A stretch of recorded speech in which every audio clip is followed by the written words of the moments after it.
नमस्कार दोस्तों, नूतन निशुल्क यूट्यूब चैनल में आप सभी का स्वागत है। नूतन निशुल्क coaching RDA colony Tikrapara Raipur Chhattisgarh द्वारा एक नई पहल की जा रही है राइटिंग स्किल की। यूपीएससी सिविल सर्विसेज मुख्य परीक्षा 2026 में अच्छे नंबर कैसे प्राप्त करें, इन नंबरों के आधार पर ही एक अभ्यर्थी का चयन सुनिश्चित होता है।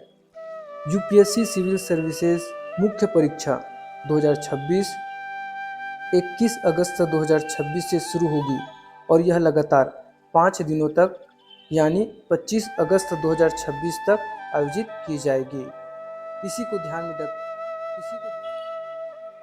ध्यान में रखते हुए हमने कुछ महत्वपूर्ण टॉपिक पर आंसर तैयार किए हैं, जिसके मॉडल आंसर तैयार किए हैं श्री अग्रवाल सर जी और प्रस्तुत कर रहे हैं रामजी साहू। आज का हमारा टॉपिक है प्राचीन भारत के विकास में भौगोलिक कारकों की भूमिका।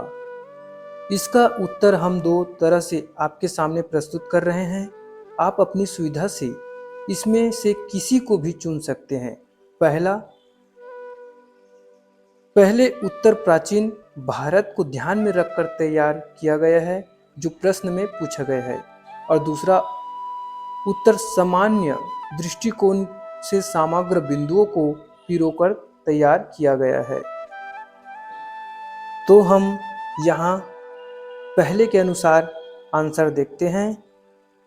भूगोल प्राचीन भारत का शरीर था तो वैदिक ज्ञान उसकी आत्मा थी। भूगोल ने संसाधन दिए और वैदिक ज्ञान ने उन संसाधनों का सही उपयोग करने का विज्ञान दिया। इसे निम्नलिखित 5 प्रमुख तर्कों से समझा जा सकता है। पहला, नदी सूक्त और जल प्रबंधन। ऋग्वेद के नदी सूक्त में भारत की 21 नदियों का विस्तृत भौगोलिक वर्णन है। वैदिक ऋषियों ने नदियों के मार्ग, उनके बहाव और बाढ़ के चक्र को समझा। इस ज्ञान का उपयोग कृषि के लिए नहरें बनाने और जल प्रबंधन में किया गया, जिससे भारत में पहली बड़ी बस्तियों का विकास हुआ। दूसरा, पृथ्वी सूक्त और पर्यावरण चेतना। भारत की उपजाऊ मिट्टी, खनिज, पहाड़ और वनस्पतियां की बायोडायवर्सिटी का ज्ञान दुनिया को अथर्ववेद के भूमि सूक्त में उद्गृत है। अथर्ववेद का भूमि सूक्त या पृथ्वी सूक्त दुनिया का पहला भौगोलिक और पर्यावरणीय घोषणा पत्र माना जाता है। इसमें ऋषि कहते हैं, माता भूमि पुत्रोहम पृथ्व्या, अर्थात पृथ्वी मेरी माता है और मैं इसका पुत्र हूँ।